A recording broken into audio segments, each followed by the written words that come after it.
Good evening, my fellow Americans. I'm Dick Cheney.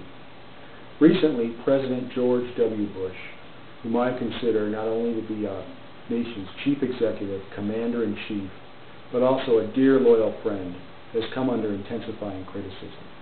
He has been accused of entering office with the strongest economy in U.S. history, in less than 2 years turning every single economic category straight down, spending the surplus that was in place when he took office, and bankrupting the Treasury, being the first president in U.S. history to order an attack and military occupation of a sovereign nation against the will of the United Nations and the world community, continuing a costly and devastating military campaign in Iraq with no exit strategy, shattering the record for the biggest annual deficit in history, setting an economic record for the most private bankruptcies filed in a 12-month period, being the first president in U.S. history to enter office with a criminal record, in his first year of office setting the all-time record for the most days of vacation by any president in U.S. history, cutting unemployment benefits for more out-of-work Americans than any president in U.S. history,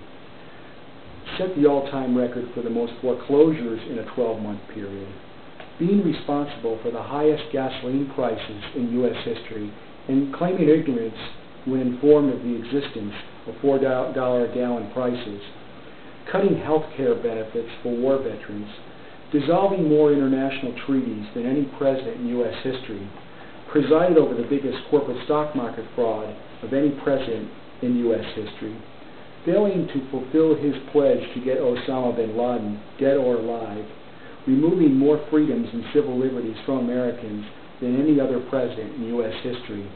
My response to these allegations is simple.